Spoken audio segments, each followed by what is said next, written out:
보면은 예수님께서 예루살렘에 들어가셨다 그랬죠. 우리가 잘 아는 것처럼 예루살렘에 들어가신 이유가 있잖아요. 이유가 바로 결과적으로는 십자가를 지시고 돌아가시기 위해서 예루살렘에 들어가시는 거예요. 그런데 그 이전부터 쭉 우리가 보면은 성경을 보면은 아무도 타보지 아니한 작은 나귀 새끼를 타고 입성을 하십니다. 예루살렘 성에 들어가는데 들어가셔서 하시는 일 중에 그 이튿날 제일 처음으로 하신 일이 성전을 청결케 하는 사건입니다. 그래서 12절부터 보면은 예수께서 성전에 들어가사 그러죠. 성전 청결 사건부터 이제 예수님이 하시게 되는 것을 우리가 보게 되죠. 그러면서 이제 일주일 동안의 그 생활 속에서 이제 그 안에 예루살렘 성전에서의 생활 속에서 이제 예수님이 십자가도 지시고 돌아가시기도 하고 부활하시는 사건까지 계속 이어지게 되는데 예수님이 예루살렘을 입성할 때에 성중에서 큰 소동이 벌어집니다. 왜 그러냐면은 왜 성중에 큰 소동이 벌어지냐면은 그 전에 성경을 우리가 보게 되면은 우리가 8절부터에 쭉 보면은요 이제 대다수의 사람들이 이제 나뭇가지를 베어 길에 펴면서 예루살렘 성에 들어오시는 그 예수님을 환영을 하죠. 환영을 하는데 예수님을 어떤 분으로 환영을 합니까? 결과적으로 예수님을 왕으로 환영을 합니다. 왕으로. 다시 말해 우리를 구원해 주실 구원자로 왕으로 지금 환영을 합니다. 호산나 다윗의 자손이여 하면서 예수님을 이제 찬양을 하면서 환영을 해요. 그러다 보니까 그러면서 예루살렘에 들어오니까 10절에 온 소동이 이제 온 동네가 온 성이 이제 소동을 하게 되는 것을 우리가 보게 되죠. 네로 황제 때에 국세 조사에 의하면은요 6월절에 모인 사람들이 약 270만 명 정도가 모였다 이렇게 얘기를 하고 있어요. 그러니까 이때 예루살렘 성은요 문자 그대로 보면 한 270만 명 정도 모였다면 인산예례를 이루는 그런 날이었죠. 그럴 때 지금 이 말씀에 보면 10절 하반절에 보면 이는 누구냐 하거늘 그랬어요. 그러니까 이는 누구냐라고 하는 것은 극소수의 예수의 제자들을 빼놓고서는요 다 이 사람이 누구냐라고 했을 거예요. 다시 말해서 호산나 다윗의 왕으로 오시는 그 예수님을 환영하면서 많은 인산인해를 이루면서 많은 사람이 모였을 때에 그리고 예루살렘 성이 소동하니까 이 사람이 누구냐라고 하는 거예요. 이가 누구냐라고 하는 그런 질문을 합니다. 그런데 이 질문은요 신라권 이후부터 구약 4000년 역사와 신약 2000년의 역사를 관통을 하면서 아니 예수님께서 재림하시는 그 날까지 모든 사람의 마음속에서 사라지지 아니할 가장 기본적인 질문이고 실존적인 질문이 이는 누구냐라고 하는 것일 거예요. 그래서 가장 중요한 질문이기 때문에 이는 누구냐라고 했을 건데 여러분이 이는 누구냐라고 했을 때 과연 누구라고 대답을 할 수 있을 것이냐라고 하는 거예요. 자 여기 먼저 예수께서 10절 말씀에 예루살렘에 들어가시니 그랬어요. 그런데 본문에서는 지금 예수님이 예루살렘 성에 들어가시고 어린 나귀 새끼를 타고 아무도 타보지 아니한 어린 나귀 새끼를 타고 예루살렘 성에 들어가 보셨을 때에 그 예루살렘 성을 보시고 주님이 분노를 하십니다. 그런데 분노를 하신 이유가 있어요. 그 예루살렘 성을 보시고 먼저 눈물을 흘립니다. 눈물을 흘리시면서 이제 분노를 하시는데 왜 눈물을 흘리셨을까? 오늘 본문 말씀에는 눈물을 흘렸다는 얘기는 없습니다. 그런데 누가복음 19장에 보면은요 예수님이 예루살렘 성을 보시고 눈물을 흘리십니다.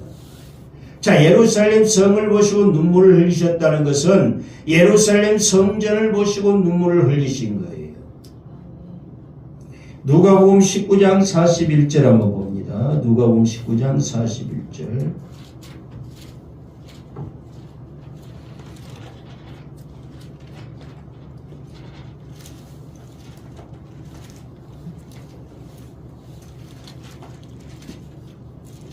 누가복음 19장 41절입니다.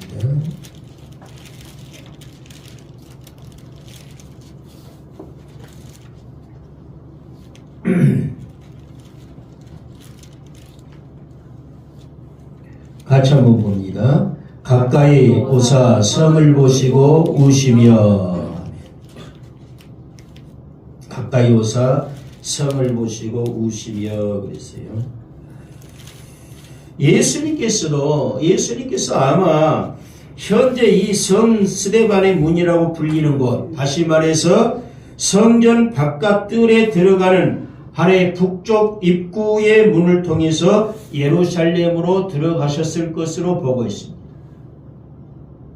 자, 여러분, 성전 안 예루살렘 성전에 들어가기 위해서는요, 문이 하나만 있는 게 아니에요.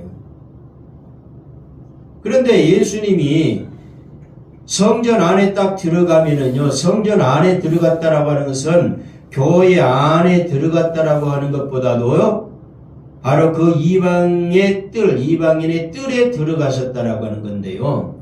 다시 말해서 지금은 교회들이요, 도시에 있는 그 교회들은 그냥 그 다물치고 해가지고 성전을 지어놓고, 시골에는 그런 경우가 많잖아요. 지금도 그런 교회들이 많은데, 교회를 지어놓고 담으로 다 둘러놓고 철문으로 교회 문이 있잖아요. 문이 있고 그 다음에 문 안으로 들어가면 뭐가 나와요? 마당이 나오죠. 마당이 나오고 그 다음에 성전이 나오죠. 시골에는 다 그렇게 지어져 있잖아요. 그렇게 여러분이 생각을 하면 됩니다. 생각을 하면 되는데, 지금 이 예수님이 성전으로 들어갔다는, 그럼 어디서부터 성전일까요? 그 담 이렇게 작은 데부터 들어가는 어디서부터 성전이라고 얘기할 수 있을까요? 성전 문 열고. 자, 여러분이 현관문을 딱 열고 교회 들어오는 게 성전일까요? 여기서부터 성전이라고 합니까? 아니면은 성전을 주위로 해가지고 벽을 다 둘러싸가지고 밖에서 문을 딱 열고 들어가면은 성전 마당이 있고 그 다음에 성전이 있고, 그런데 어디가 성전, 어디서부터 성전이라고 하느냐? 저는 마당. 네? 마당부터 성전인데 저는. 네. 마당부터 성전 뜰. 그러죠. 성전은요. 들어가는. 성전은 딱 길에서, 예를 들어서 길에서 문을 열고 들어가면은 거기서부터 성전이라고 보는 거예요. 아멘. 전체가 다, 그 마당은 전체가 다 성전이에요.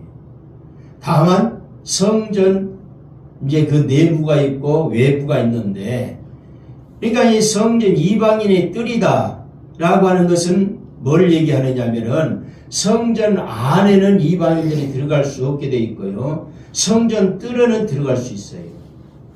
그리고 성전 뜰에 성전 문이 있는데 성전 문에 경계선을 딱 줍니다. 그 경계선을 이방인들은 넘어가지 못하게 만들고, 유태인들, 예수 믿는 사람, 하나님 믿는 자들만이 성전에 들어가서 이제 예배를 드리게 되고 그러게 되는데, 그런데 지금 여기 성전 안이라고 하는 것도 우리 나중에 이제 성경을 보면 알겠습니다만은, 성전 안에서 장사를 하잖아요. 그러죠? 성전 안에서 장사를 하는데 비둘기 파는 자들, 그리고 돈 바꾸는 자들, 매매하는 자들, 그런 자들이 나오잖아요. 그 성전 안에서 했다 그러죠? 성전 안에서 했는데 어디서 했을까요? 성전 안에서 했다 그러니까 문 열고 현관이 교회 안에 회당 안에서 했다는 얘기가 아니에요. 아까도 얘기한 것처럼 이방인의 뜰까지 허락해 줬는데 거기에서 한 거예요. 그걸 보시고 우리 주님이 분노하시면서 장사하는 자들, 매매하는 자들 다 내쫓으십니다. 그리고 성전을 청결케 하시고, 성전을 청결케 했다는 것은 성전 안만 얘기하는 게 아니다 그랬어요. 그 성전 주위는 전체를 얘기하는 것이다. 자, 그래서 예수님께서는 지금 예루살렘 성을 보시고 눈물을 흘리신 그런 장면이 있는데 오늘 여기 말씀에는 본문에는 그 말씀이 지금 생략이 되어 있습니다. 자, 그런데 온 성이 예루살렘, 예수께서 예루살렘에 들어가셨는데 온 성이 오늘 10절 말씀에 보니까 온 성이 소동하여 이르되 그랬어요. 자, 마태만이 언급을 한 이 소동에 대해서 요한복음 12장 19절에서는요 온 세상이 저를 좇는도다 이렇게 표현을 하면서 예수에 관한 소문으로 온 성이 들끓고 있다라고 하는 것을 지금 암시를 해주고 있다는 거예요. 요한복음 12장 19절에는 온 세상이 저를 쫓는도다. 누구를 쫓는도다? 예수 그리스도를 따르는도다. 예수 그리스도를 쫓는도다라고 하는 거예요. 그러니까 지금 그 예수님을 쫓는다는 그 표현으로서 예수님에 대한 소문이 온 성에 들끓고 있다라고 하는 것을 지금 말씀을 해주고 있는데 당시에는 왜 그러냐면은 예루살렘은요 유월절을 지키기 위해서는 여러 도시에 있는 그런 많은 사람들이 전부 다 올라갑니다. 예루살렘은. 지금으로 말하면은 이슬람교도들이 한 번씩 행사를 치르잖아요. 그럴 때에 온 세계에 있는 사람들, 이스라엘 교도들이 다 모이잖아요. 그래서 엄청난 사고도 벌어지고 그러잖아요. 하도들이 많이 모여서. 그런 식으로 여러 도시에서 6월절이 되면은 순례자들이 옵니다. 순례자의 무리가 약 200만에서 300만 정도 된다는 거예요. 그래서 이런 혼잡한 생활 가운데서 예수님의 갑작스러운 이런 출현은요, 예루살렘을 굉장히 혼돈스럽게 만들 수밖에 없었습니다. 여러분, 이 말씀을 통해서 우리가 보면은요, 뭐가 기억이 나느냐? 전에 동방박사들의 예기치 아니하는 그런 방문을 해서 소동한 적이 예루살렘에 한번 있었죠. 그 예루살렘의 종교, 정치, 군사 지도자들은 뜻하지 않는 왕의 출현으로 다시 한번 깜짝 놀라잖아요. 그 아기 예수가 태어났다. 왕으로 아기 예수가 태어났다는 소식을 듣고 깜짝 놀라잖아요. 그래서 예루살렘의 온 성이 소동을 한 적이 한번 있지요. 그러면서 불안에 떨게 되었는데 마태복음 2장을 한번 봅니다. 마태복음 2장 1절에서 3절 한번 보십시다. 마태복음 2장 1절에서 3절. 스라이 물좀 떠라. 시원한 물. 자, 2장 1절에서 3절을 같이 한번 보겠습니다. 헤롯 왕 때에 예수께서 유다 베들레헴에서 나심에 동방으로부터 박사들이 예루살렘에 이르러 말하되 유대인의 왕으로 나신 이가 어디 계시냐? 우리가 동방에서 그의 별을 보고 그에게 경배하러 왔노라 하니 헤롯 왕과 온 예루살렘이 듣고 소동한지라. 이때 지금 소동을 하는 것을 우리가 보게 됩니다. 그런데 지금 오늘 여기 본문 말씀에도 예수님이 예루살렘 성에 입성을 하실 때에 그 많은 사람들이 모여들면서 소동을 하는 것을 보게 되죠. 그러니까 예수님이 어린 왕으로 오셨을 때도 예루살렘 한번 소동했지. 아기 예수로 태어났을 때에 예루살렘이 소동을 했지. 예수님이 이제 마지막으로 이 땅에서 이제 생활에 나가시면서 마지막 십자가를 지기 전에 죽기 전에 예루살렘에 들어갔을 때 한번 또 소동을 했지. 이 소동한 적이 두 번이나 있는 것을 우리가 보게 됩니다. 자, 그래서 온 성이 소동했다라고 하는 것이 그런 내용이고요. 그 다음에 오늘 본문 말씀에 보니까 10절에 보니까 뭐라고 얘기합니까? 온 성이 소동하여 이르되 이는 누구냐 하거늘 그랬어요. 이 말은요, 예수님이 실제적으로 예루살렘에 예수님의 이름이 알려지지 않았어요. 알려지지 않았기 때문에 모르는 거예요.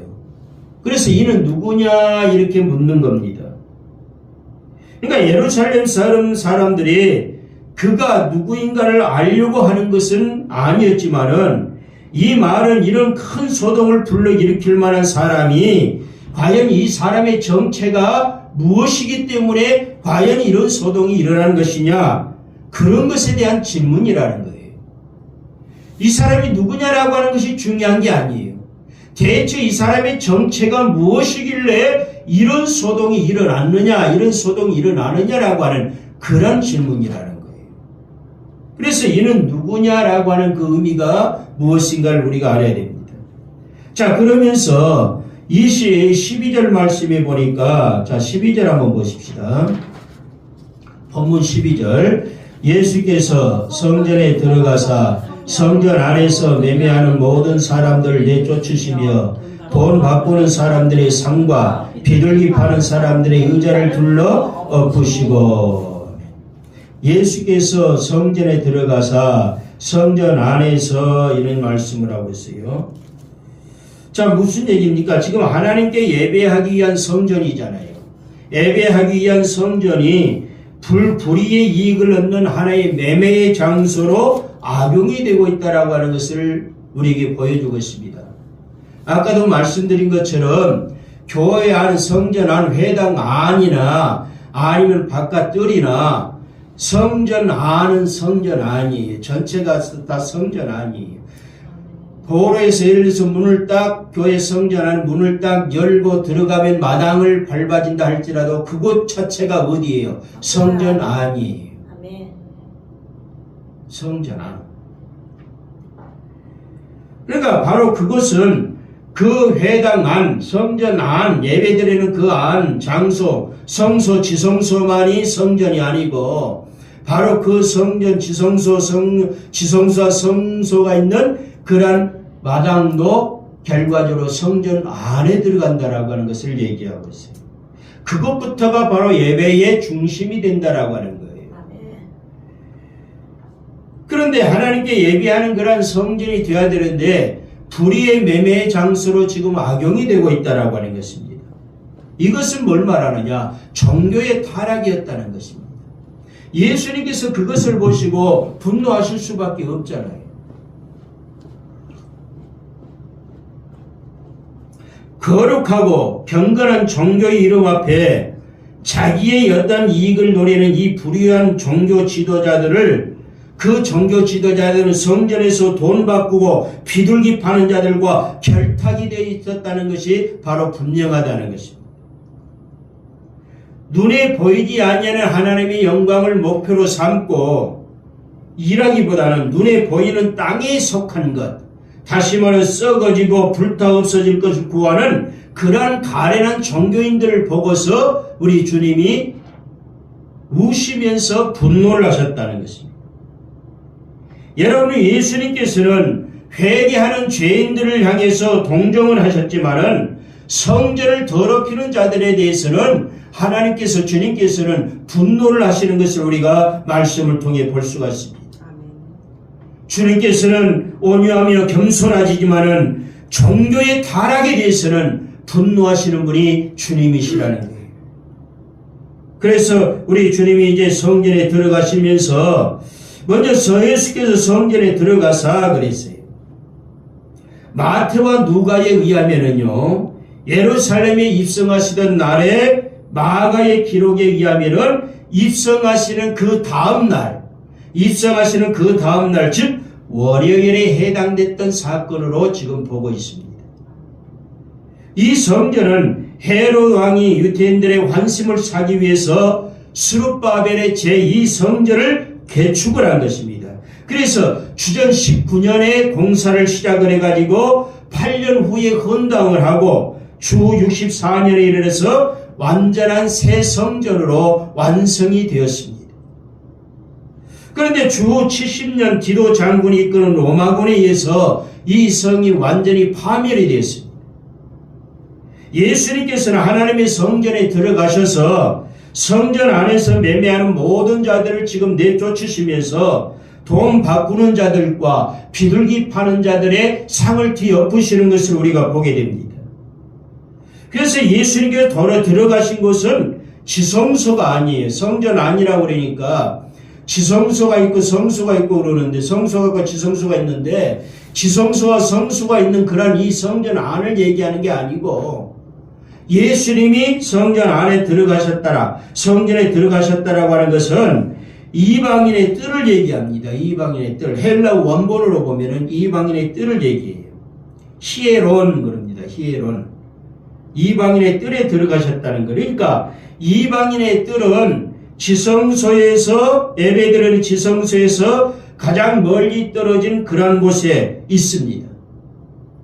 그 먼 곳으로부터 와서 예배를 드리는 순례자들을 대상으로 해가지고 희생제사를 드리는데 필요한 짐승과 나무와 새 포도주, 소금, 기름 이런 것이 매매가 되고 있어요. 매매가 원래 그곳에서 이루어지고 있는 것이었어요.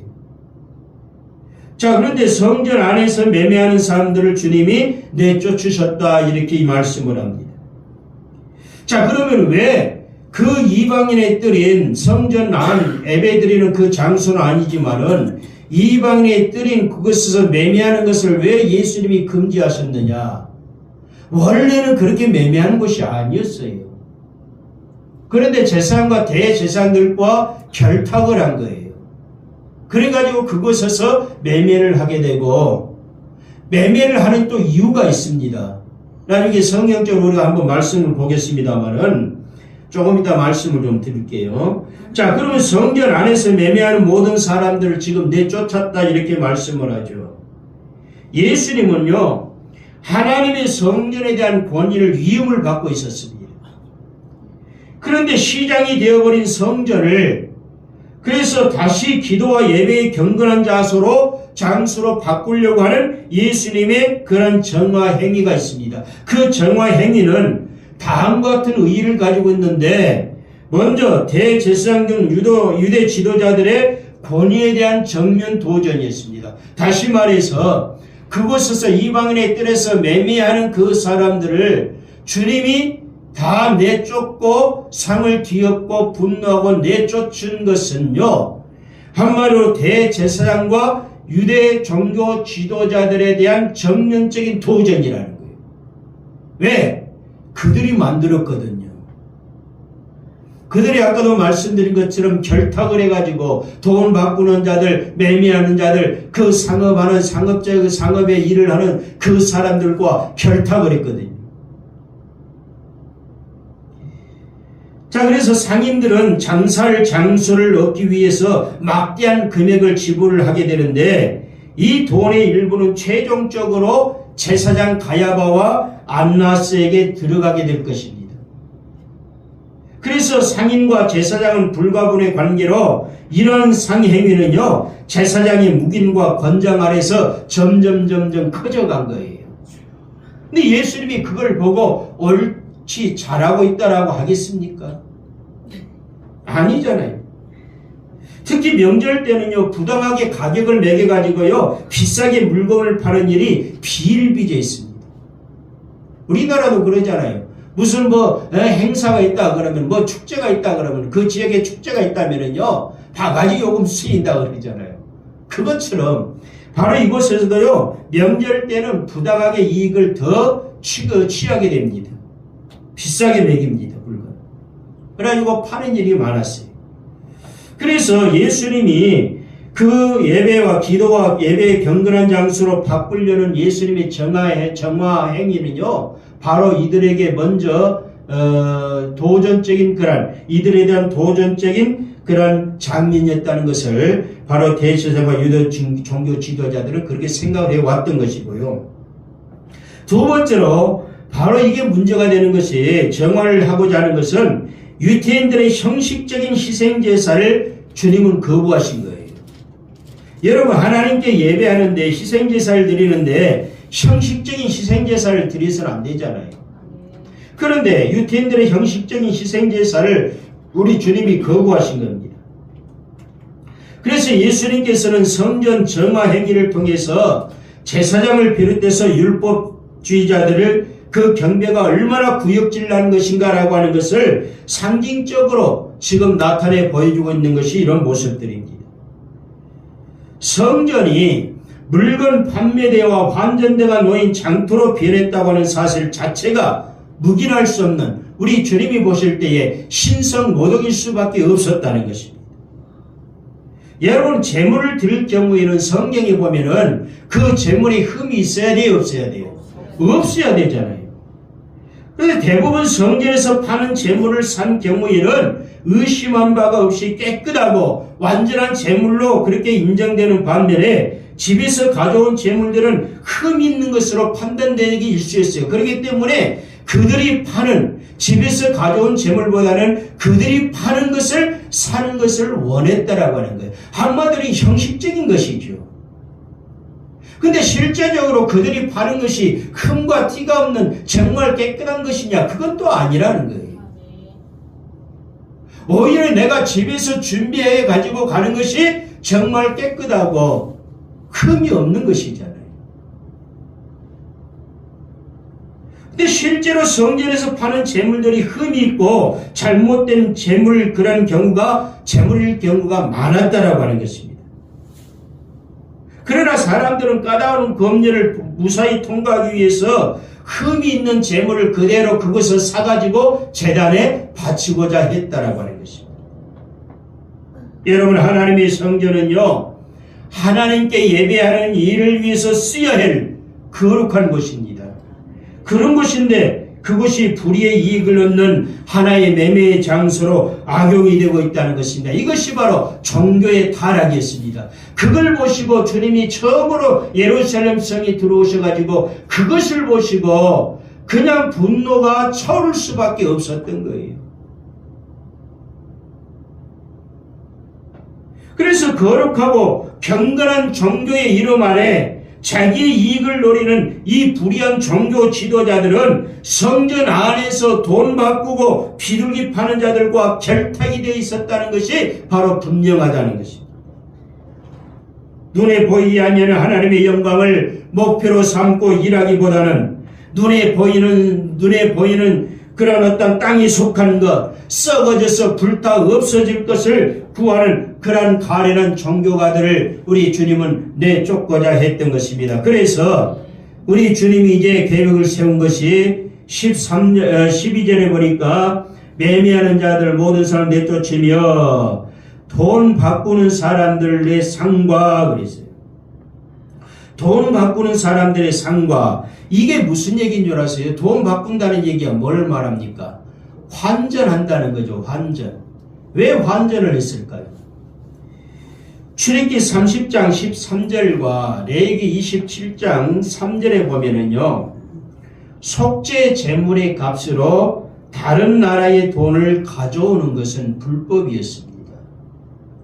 우리나라도요, 외국으로 나갈 때는요, 우리나라 돈을 가지고 가는 사람이 없잖아요. 대부분 어떻게 해요? 우리나라에서 다 환전을 하잖아요. 돈을 그 나라의 돈이나 달러나 그것을 해가지고 바꿔가지고 들어가잖아요. 그래야 그곳에서 사고 파는 일들이 주어지게 되죠. 왜 그럴까요? 우리나라 한국 돈을, 원화를 또 사용하는 사람들도 있는데요. 대부분이 달러로 사고 팔고자 하는 거예요. 그렇게 하고 있어요. 지금. 세계적으로 보면 거예요. 그러니까 우리나라 돈으로는 거래가 안 되는 경우가 많다는 거예요. 그런 나라들이. 자, 그런데 지금 여기에도 오늘 이 말씀에도 바로 돈 바꾸는 사람들이 나오는 이유가 거기 있어요. 다른 나라의 돈을 가져오는 것은 하나의 불법이었습니다. 그렇기 때문에 그곳에서 돈을 바꾸는 거예요. 어떤 돈을 바꾸느냐? 한마디로 성전세를 내야 되기 때문에 바꾸는 거거든요. 성전세는 반세계를 내야 돼요. 반세계를 내야 되는데 반세계를 내기 위해서는 성전 돈으로 바꿔야 되는 거예요. 성전에서 사용될 수 있는 돈으로. 출애굽기 30장 13절 한번 봐봅시다. 출애굽기 30장 13절.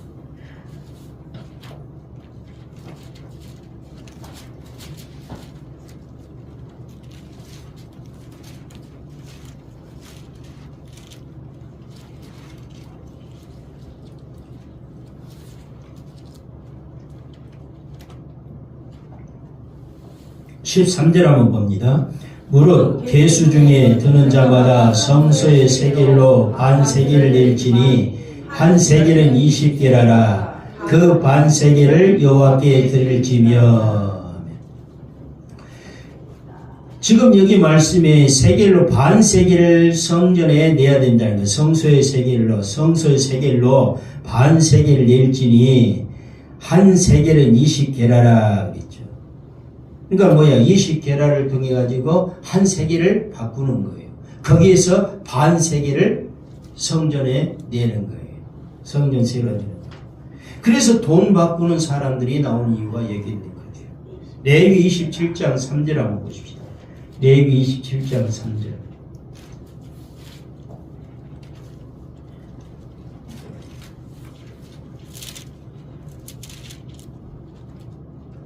같이 한번 봅니다. 내가 정한 값은 20살로부터 60살까지는 남자는 성소의 세겔로 은 50세겔로 하고, 여기도 성소의 세겔로 그랬잖아요. 그러니까 성소의 세겔로 바꿔야 된다라고 하는 거죠. 레위기 27장 25절 한번 봅니다. 같이 봅니다. 또 내가 정한 모든 값은 성소의 세겔로 하되 20게라를 한 세겔로 할지니라. 에스겔 45장에도 그래요. 에스겔 45장 12절 한번 보십시다.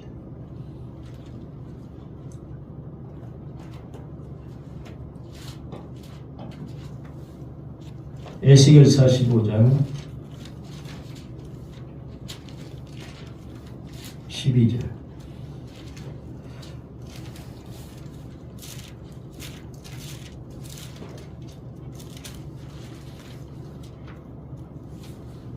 함께 봅니다.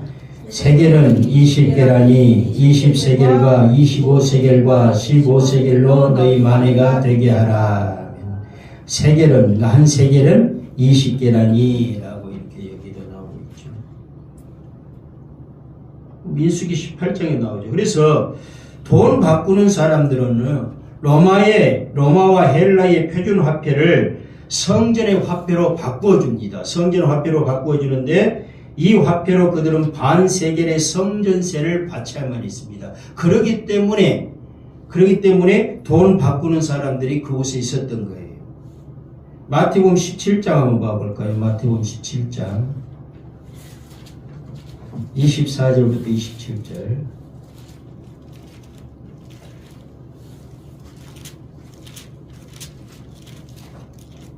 마태복음 17장 24절부터 27절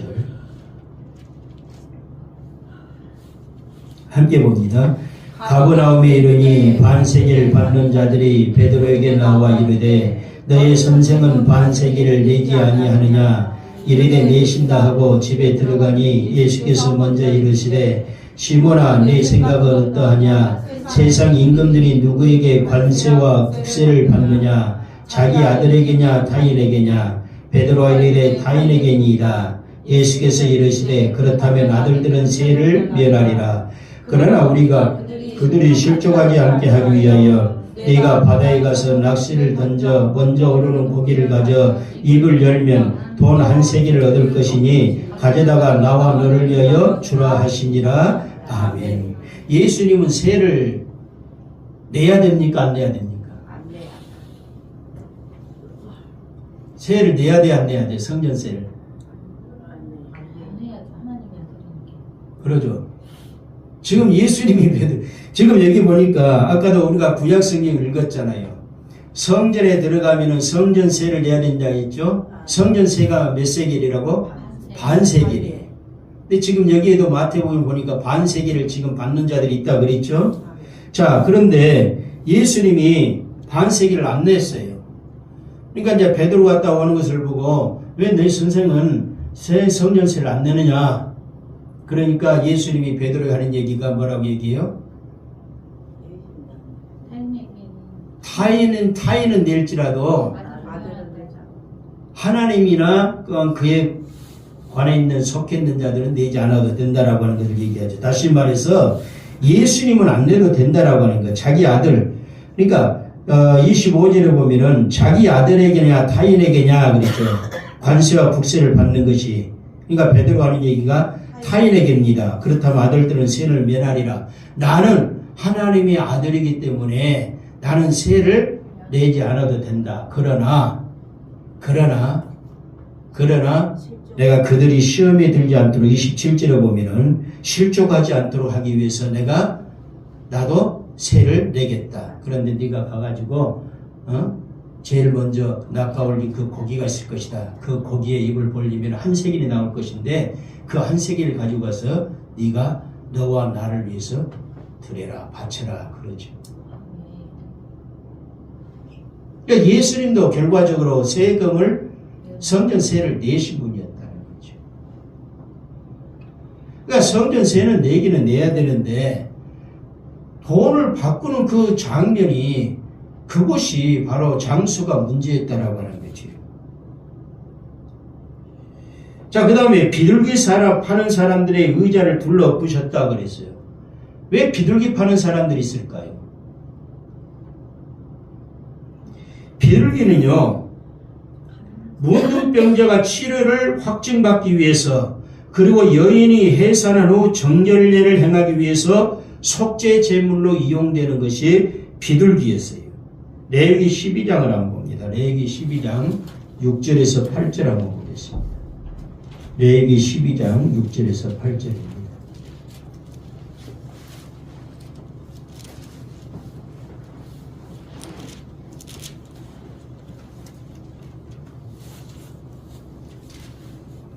레위기 12장 6절에서 8절입니다.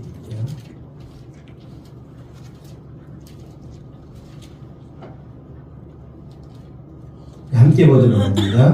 아들이나 딸이나 정결하게 되는 기한이 차면 그 여인은 변제를 위하여 1년 된 어린 양을 가져가고 속죄제를 위하여 집비둘기 새끼나 산비둘기를 회막 묻 제사장에게로 가져갈 것이요 제사장은 그것을 여호와 앞에 드려서 그 여인을 위하여 속죄할지니 그리하면 산혈이 깨끗하리라. 이는 아들이나 딸을 생산한 여인에게 대한 규례니라.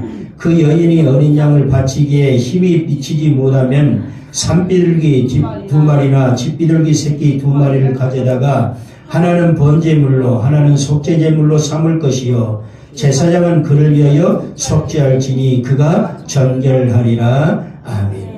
양을 바칠 수 있으면 괜찮은데 그걸 바칠 수 없으면은 집비둘기나 산비둘기 그 2마리를 가져다가 바쳐라라고 하는 거죠.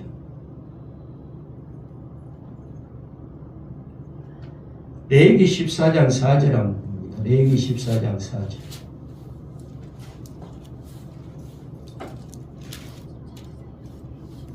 레위기 14장 4절 그리고 22절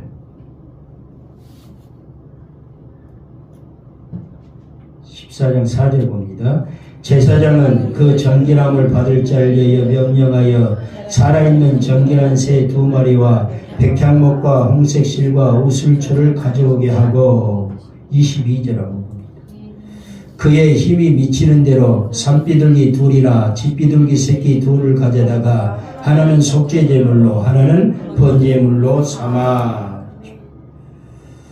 그래서 이런 문둥병자가 치료를 확증받기 위해서 그리고 여인이 해산한 후에 정결례를 위해서 속죄제물로 이용되는 것들이었죠. 그리고 소나 양은요 같은 제물을 드릴 수 없는 가난한 사람들이 대신 드리는 그런 제물이었는데요. 레위기 5장 7절을 한번 봐볼까요? 레위기 5장 7절 레위기 5장 7절